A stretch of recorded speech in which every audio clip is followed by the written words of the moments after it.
Welcome in to the premiere episode of Formula Un by Americans. I am your host, Patrick Finley, along with Stephen Harris. Stephen, what's up? Hey, I'm excited for this. We got the premiere. Yeah, yeah, for sure, man. Yeah, we've been batting around this idea of actually doing a Formula One podcast. I think since the pandemic started, and it's taken us this long to actually do it. Yeah, definitely, man. But no, Stephen, tell me. I know you and I have been friends for a couple of years to a mutual friend, Rob Brasington, who we will call a friend of the show. Mhm. But tell me a little bit about how you got interested into Formula One. Yeah, so I grew up in Indiana, which obviously a lot of racing heritage there with Indy 500 and NASCAR and stuff like that. So I grew up kind of interested in NASCAR, IndyCar, in my younger years growing up. Once I got into my teens, I got into other sports, but never really kind of got out of NASCAR and IndyCar as well. And then my intro into Formula One was I believe it was 2018 Monaco Grand Prix. I believe that was the year Daniel Ricciardo won, and if I'm thinking right. And anyways, like I remember just watching the race and just being just awestruck by the glitz and glamour of Monaco, as well as just all the technology and aerodynamics, engineering, just everything that goes into Formula One, and just it just hooked me right there. It was just a really incredible like experience of just like, wow, this is really something special, and at that time you have couple of the teams with Ferrari and Mercedes probably running about $500 million a year just to keep it up and running. And so just kind of that whole like glitz and glamour of Formula One just kind of drew me in from there, and then I've just been hooked ever since. Yeah, man. No, I agree with you. I'm very much the same way. Um, Obviously being in the South, being from Alabama, Mhm. NASCAR is second to God around here. And well, actually second to or third to maybe Alabama football. But but growing up with that, and on Sunday mornings before church, we would get up and Formula One was on TV. Mhm. And I remember back mid '90s waking up at 6:30, um, and ESPN had the coverage at that time as well. Now they've got it again. It's bounced around a few times, but I remember watching the Formula One races on ESPN in the mornings before getting ready to go to church. Mhm. And then you're trying to time out when do I get dressed because I don't want to walk away from the race and knowing that you've got to go in a little bit. So that was my introduction. So I remember Damon Hill and Jacques Villeneuve fighting it out at the British Grand Prix, probably '96 or '97, something like that. Mhm. But and then Michael Schumacher's rise to fame from Benetton and up. So no, Mhm. it's it's a great sport, and it's obviously changed over the course of the years, going from the V10 to the V8. Now we're at the V6 era with the turbos. So it's cool to see, like what you were talking about, the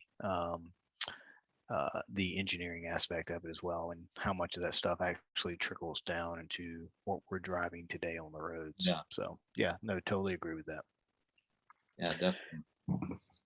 So if you were given, and this kind of derives from a text message that a couple of us have, but if you were given a Formula One car for three racetracks, you could take that to any three racetracks, current racetracks. What three racetracks are you going to, Steve? Yeah, well, I think the first one would have to be Monza. I think that's just one of the iconic tracks, and just the speed that they have with the Formula One cars on that, and just it's always one of my favorite races of the year, anyways. So definitely Monza's at the very top of the list. I think Monaco would be interesting just because of the, once again, the glitz and the glamour of it. It's, a street course, which you don't get everywhere. So that would definitely be second on my list. And then probably third, I would have to go probably Spa. Just once again, an iconic track that, just it's long, fast, got a lot of twists and turns, elevation changes. Just would be a very fun track to, drive a car on, let alone an F1 car. So those would probably be my top three. What about you, Pat? Yeah, man. For me, number one would be Spa. Mm. Spa to me is that iconic, especially nowadays. I think old days, I think you could probably go like the Nordschleife or something like that, the long 13-mile track. True. But I think Spa and Eau Rouge and the stop has changed over the years, but those are just iconic Formula One institutions. And I would agree with you about Monza. I actually have Suzuka at number two. Ooh, okay. Suzuka to me is that technical but also fast. I mean, you've got that back straightaway there at Suzuka that's leading into the 130R, and then you've got those S's right after turn one. I mean, it is just like the cars are on rails going through those S's. So there's something about that track to me that I just love watching those races. And I mean, going back to old school, that's been a decider of many world championships back in the day. So Suzuka would be my number two. And then much like you, Monaco is my number three. I mean, I just think Monaco is that. I think it, racing wise, I mean, it's a parade. But in regards to the glitz and the glamour and the prestige, I mean, this is a racetrack that normally the race is on the same weekend as the Indy 500. It's on the same weekend as the Coca-Cola 600 for NASCAR. So it is that one of those premier races. And I mean, you see all the big names show up for Monaco. And I can't skip over this. It's a fact that we brought up in one of our text messages a long time ago about the diamond on the nose of the Jaguar that got lost.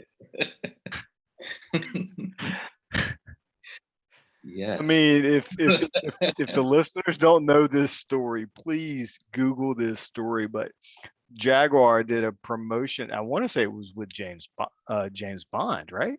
It was a James Bond movie. That sounds correct. Yes.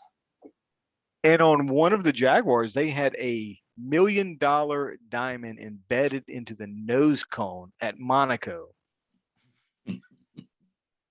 Well, needless to say, in the casino turn, that Jaguar shunted and they lost the diamond. Somebody put that sucker in their pocket. I'm just going to say that. Right. So yes, Monaco would be my number three. But yeah, Monza, I mean, there's just so many good tracks. And especially like you start and a track that I'm excited to see this year is Zandvoort, which is an old school track, but they've gone in, renovated it. So I'm really excited to see what Zandvoort looks like this year as well. Yeah, that would be interesting as well, especially the banking. Yeah, to see that for I've seen some of the or I guess it was Max. Didn't Max do him and Red Bull did a run, and we actually talked about that at one point. It looked a little less impressive with one car, so I'm ready to see the field at the track and see what it looks like, and hopefully it has a different feel. Right. Yeah. So speaking of tracks, let's talk about Hungary. Man, What a race. I mean, strategy, you had rain. I mean, everything that presented a awesome opportunity for a race. And right there in the first lap, it said, "Hey, let's throw all the strategy out." And, or I'm sorry, not it. I think it was Valerio Bottas Yeah. that said, "I'm going to throw all the strategy out, and I'm going to take 5 cars out, and let's see what happens." What Yes. did you think, Harris? What did you think about Hungary? Yeah, I thought it was like one of those, of the couple years or 2.5 years I've been watching, like it's like one of those races where you love it, you hate it, you love it, and then you hate it, and there's just so much emotion within that, because coming into that weekend, we had the British Grand Prix, lap one, Lewis takes out Max. So I'm kind of like coming into this weekend like thinking, man, how's Max going to respond? Like, what's the strategy going to be like? And then Mercedes is one, two, I believe were they on the, or Hamilton was first. I can't remember where Max was starting. I think he was third, if I'm thinking right. Yep. But just seeing how that plays out and everything, and then lap one, turn one, he just flips that whole narrative on its head. So what I was excited to see kind of got shot to death on lap one, turn one. And then then you have the red flag and everything, and then we get into this kind of like just bizarre restart. Like, you've been watching a Well, it's lot more than me, so like talk about that a little bit. well, I first off, I think you got to look back at after Botas takes out Lando, after he takes out Max and Charles. I mean, you look at it and you go, you just served Lewis a brand new win. And I think I remember texting you guys like, yeah, just give it to Lewis. Yeah. But in regards to the restart, like I have thought through this so many times. Like, so you've got 30 minutes Mhm. because I think the red flag was right around 30 minutes. And did no one look over the pit wall to see if the track was drying? That's the thing that surprised me too. That everybody went out on wet tires or Yeah, intermediates at the least. But I mean, it was just yeah, it was yeah, surprising. yeah. I think everybody went out on the intermediates, Okay. and it just blew my mind that no one said, "I'm going to gamble on this, and I'm going to go ahead and put some slicks on." Mm-hmm. Yeah, I'm The shocked. Yeah, and if you're not familiar with like a formation lap, the team cannot communicate with the driver, Mm-hmm. or it's a penalty. And so the driver has to make the decision whether or not he wants to come in. Mm-hmm. Um, and so for Lewis, he made the conscious decision not to come in, Mm-hmm. or unless they just told him just stay out no matter what, don't come into the pits. We have no idea what that conversation was like on the front side. And I know we're going to talk about Lewis's strategy in a minute, but the restart to me was probably the most bizarre restart I've ever seen. Mm-hmm. But apart from the start of the 2005 Yeah. U.S. Grand Prix, which I think you were in, were you? Did you go to that race? No, but I'm definitely familiar with Okay, it. okay, Yeah. okay. But um, so yeah, once that happens, I mean, you obviously know that those guys that came into the pits were gonna have a leg up on Lewis that now had to pit under race conditions. Mm-hmm. Um, the one thing I was a little bit disappointed in regards to the race about was that Sepp could not take the fight to Ocon. It was always around about a second to 2.5 seconds the whole time, and you and the guys in the video that they didn't show much of that fight. Mm-hmm. I felt like much of the fight was on where's Lewis? Is Lewis coming through the field? Where's Max? Max is back in 10th and 11th, blah, blah, blah, whatever. And there wasn't much going on in regards to like what's going on up the field. There wasn't much fighting going on. But Right. in regards to Lewis, like um, the fight between him and Alonso, which Alonso won driver of the day, which he should have because that was epic. Tell me about your thoughts on the Alonso fight. Yeah, I thought that was incredible to hold him up as long as he did. Was just really impressive.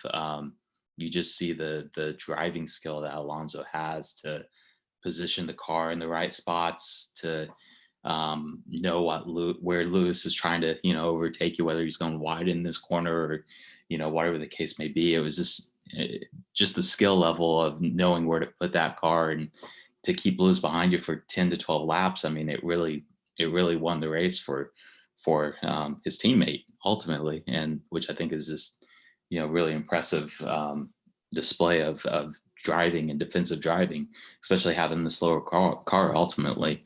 So I was very impressed by that. Yeah, I think it was definitely the drive of the day because if he did not hold Lewis up for those 10 laps, Lewis certainly had the pace because he was, I think, 3.5 seconds a lap faster than Ocon and Vettel. So he would have definitely caught up. Yeah. Sadly enough, Vettel got disqualified. Currently, that is still the case, Mm. and I know that Aston Martin has protested that, and it's a formal protest now. Um, but they think there's like 1.77 liters left in the tank, which you have to have a liter left. Yeah. So it'll be interesting to see what comes out on that. But I think either way, unfortunate for Vettel because that was a great race result for him Yeah. as well as the team. So second, that would have been their second place finish of the year, right? Because didn't he get second in Azerbaijan. Yes. Baku? Yeah. Yes. Yep. Yeah, that was one of the, kind of hating parts of that race where, seeing him get disqualified. It was cool to see him back on the podium and everything, and just a great race like that he put together. So yeah, just the love hate of that that race. Loved seeing him there, but then hated seeing him get disqualified. But things like that do happen for sure. So You're right. So let's kind of dive into Hamilton's strategy a little bit because obviously he had a couple of different ways that he could have gone. He could have stayed out, which he ultimately did, or he could have come into the pits. And I know initially McLaren or not McLaren, Mercedes originally came out. Yeah, McLaren 10, that's 10, 15 years ago. right. Um, You're showing your um, age, Pat. I know. Seriously, yeah. This is Alonso.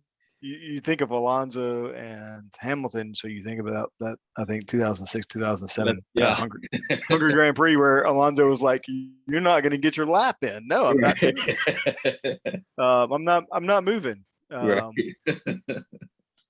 But I know Toto came out and said, "Hey, if we had a brought Lewis in, then there would have been, he would have been mid pack." I just don't understand the strategy call. I don't either. I mean, I just look at it and say, absolute worst case scenario, you're dead last, but you're right there, instead of, the second lap of when they went to green where you're stopping under green, you're coming out last place 10 to 15 seconds behind. It just doesn't make sense in that perspective, and that's saying, worst case scenario, you get stuck in your pits and have to come out in last place, and that probably wouldn't have happened anyways. So yeah, the decision just never made any sense to me from the start, but it was definitely a crazy restart, just given the whole situation of it all. You probably wouldn't have expected everybody to go into the pits except for Hamilton if you're in their shoes, but it's just one of those oddities, and they kind of got caught out, I think. No, I totally agree. I think they got caught out and just a bad call, and maybe what they talked about prior to that formation lap, and I mean, ultimately referencing they can't have any kind of communication with the driver on formation lap. So again, it's Lewis's call. And you heard Lewis when he pulled up. He goes, "Guys, it's dry." Mhm. I mean, Lewis, what do you think, man? Just come on in, like. Right. Um, but I mean, ultimately he came back, and right now with the disqualification, he finished second, which you know Mhm. it's a good drive, but you also did not have Max at his full capabilities. You did not have Sergio in the race. You didn't have Bottas in the race. You didn't have Leclerc in the race. You didn't have um, Norris in the race. I mean, so you had a bunch of guys missing that he would have also had to come through. And so, I mean, he's driving the cheat car. Right. Like whatever gaming station you like. I mean, he's driving whatever that cheat car is. Hmm. Um, so ultimately, I mean, I think they knew they could come to the field. They want to do that? No, but I mean, could they? Yes. I mean, Right. Yeah. that's just the narrative in which we're living in 2021 with the Mercedes car right now. Right. Yeah. Yeah. That's for sure. So let's talk about another one of these teams, and this is a team that has been a big disappointment to me. Mm. They came into Formula One on a high note. They finished fifth in the constructors championship, but ever since then they have struggled. They have struggled with sucky drivers, um, and they have struggled with guys that just complain to each other, uh, run into each other, and now they have two rookies, and that is Haas. Hmm. Where, where are you at with Haas, man? Like, I American team, you want to pull for them? Yeah. What's up? Yeah. It's very it is disappointing to see that they've kind of fallen to this level. It seemed like they had so much momentum just a few short years ago. But yeah, it is disappointing to see. I think this year, I mean, for me, it's like rooting for them in the sense of like I'm not expecting them to do anything in a sense. It's just they're a team trying to find their way in a sense. I think it's a throwaway year. I think that Steiner was basically just put in the position to go out, get sponsorships, get drivers that are going to pay. So he went and got Schumacher and Mazepin, who are drivers that are going to pay, brought sponsorships with them. So it's kind of a year of just throw this year away. Let's focus on next year. Let's give these rookies drive time.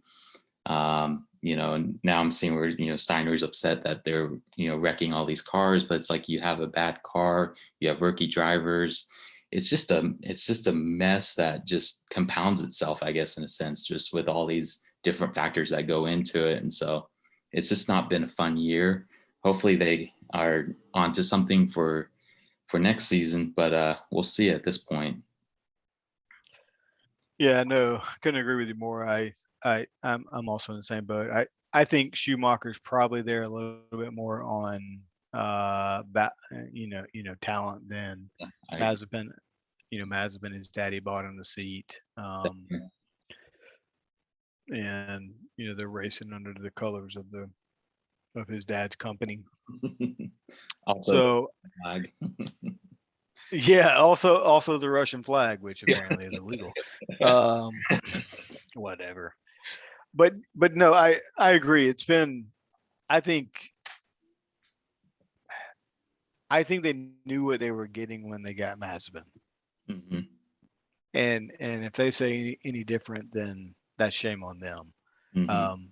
Because he was always that way in F2. Yes. I remember watching races in F2, and he was that guy that everybody hated because he just took everybody out. Yeah. Um, but and then you get to the first race and he spins out in the first corner. But yeah, it's just a disappointment. Just I would like to see them do well. And I agree with you. It is a throwaway year, and maybe next year resets everything, and they've got a good path for next year, and they feel like they're building towards something. Still not sold that Schumacher will be in that seat next year. Honestly, I think Mm, an Alpha call up could happen. mm, Um, but also Alpha is trying to kind of break away from that Ferrari mold as well. Um, so it'll be interesting to see what happens. But yeah, Haas just man, it's just been a disappointment for me because I really thought they were going to come in at a high note, and they did, and mhm. then it's just fallen off since then. Yeah, really has.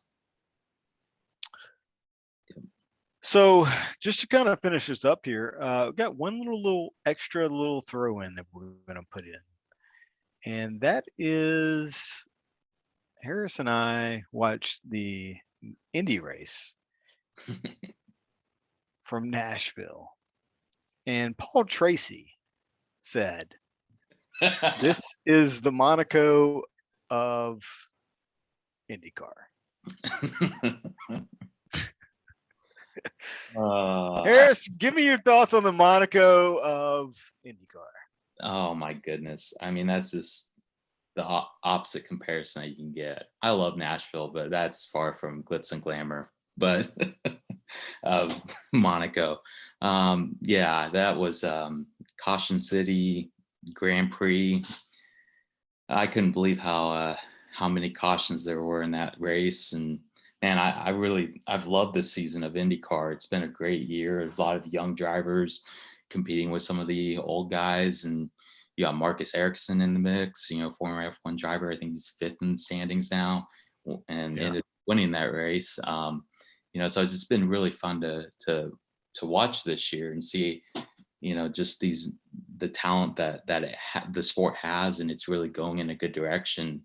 But man, that race was brutal to watch. I mean, lap 20, they're coming to a restart and they can't even make it around the final corner, because 8 cars get piled up. And you know, fortunately for the most part they didn't wreck into each other, but it was just kind of comical. I was just kind of laughing at how, you know, just bad of a race it really turned out to be, at that point, especially. So, but yeah, what were your thoughts, Pat? I'm gonna tell you, man. I so I watched it on delay, and it was the hardest race that I've had to watch possibly in my life. Um, at lap 60, the Mm. commentator said, "We now have 30 green flag laps and 30 caution laps." And from Red, somebody that wants to see, do I know? Oh yeah, it's a red flag lap. red plug in there. Yeah, yeah, and a red flag in there. So somebody that wants to see good racing, Mhm, um, and I will say IndyCar generally produces good mhm. racing. Yes. I do watch it on the regular, um, and I feel like they do produce a great style of racing. But IndyCar in Nashville, with that track setup, let me caveat that, True. is not what they need, because it was just a complete embarrassment in my opinion. Yeah, absolutely. I mean, these guys are great. All of them are great racers. Mhm. And a guy that drove over the back of someone in the first Literally. lap, Literally. like yeah, literally. And his car came down, and I still don't believe his car was actually able to continue, Right. because he got some major air, Yes. and he came down, and I'm like, he's out. Oh wait, he's still going. And he just like drives over his front wing, and he's just like, whatever. Yep. But yet he wins the race. And Ericsson, yeah, Ericsson was a alpha driver. He's not won a race any, prior to this year. He's not won anything in, like, I think they said, like, that last 8 years. Yeah. Yeah. But it's good to see that kind of talent like Ericsson, Takuma Sato. He was a Formula One Yeah. driver under Barr, and I think he was also at Jordan for a while, Eddie Jordan's old team. Mm-hmm. Um, you've got Sebastian Bourdais, who's a former Formula One guy. I mean, so the fit and Grosjean is now in there. Yes. Um, and he had a great showing. I think he had to pit late, but so Yeah. you have a lot of former. I think Max Chilton. Oh yeah. Max, yeah, Max Chilton, former Formula One guy too. So a lot of talent there. But man, no, IndyCar needs to rethink. Like, take them down Broadway. I mean, Right. Right. yeah, I mean, if you're gonna be there, take them down Broadway. Yeah. No, I agree. I agree. I mean, Monaco shuts down. Right. Yeah. So let's step it up, IndyCar, and let's see what can happen. But uh, the good thing about it is we've got a couple more weeks on the F1 break, and 8/29 I think is the next race, and guess where that race is, Mr. Harris? It's Spa, I believe, right? It is at Spa. It is at one of the greatest tracks of all time in Formula One history, Definitely. and Mr. Verstappen will be ready to go at Yeah. Spa. Yes. I'm excited to see how that turns out. I think he's going to be Yeah, ready. I am too, man. And Spa is one of those little places that has those little microclimates, and it can be raining or it can be dry as a bone, and it Very is it is just one of those great areas of the world that is just beautiful, and you know kind of like the hills are alive. That's what it's like. That's what I think about when I think of Spa. right. And I actually think I would go to a race in Spa before I went to a race in Monaco. Hmm. Yeah, I can see that. Yeah. Yeah, I probably would too. I think I mean, because I think you're going to see some racing. yeah, yeah. Yeah, I think so too. I would like to be, top of the hill there and seeing all the cars Yeah, go by. Yeah, that would definitely yeah. be bucket list. Well, Definitely. maybe we need to add that because I know our good friend of the show, Mr. Brasington, who elected not to be on this podcast, um, he, he will be joining me in Austin for the Austin GP. Um, so looking forward to that, and hopefully, if people listen to us, we can report firsthand of what we saw at the Austin Grand Prix. Yeah, that'd be awesome. Well, I think we have covered the topics that we want to cover today. So, Stephen, thanks for joining me this week, and hopefully we can do this again soon, Yes. and we can have a recap here in a couple of weeks of Spa. And listeners, please leave your feedback, what you like, what you don't like, and maybe what you would like to see us cover. Any kind of questions or thoughts are also welcome. So just leave them um, in the YouTube comments, and we will be glad to adopt and change as we see fit. But Harris, thanks for taking some time out on this Monday, and we will talk again here soon. And Yes. have a great week. Yes. Any final words from you, Harris, before you peace out? Nope. Just thank you for tuning in to listen. And thank you for having me, Pat. Yeah, anytime, man. And talk to you soon. Yes. Have a great week, and keep the wheels pointed in the right direction.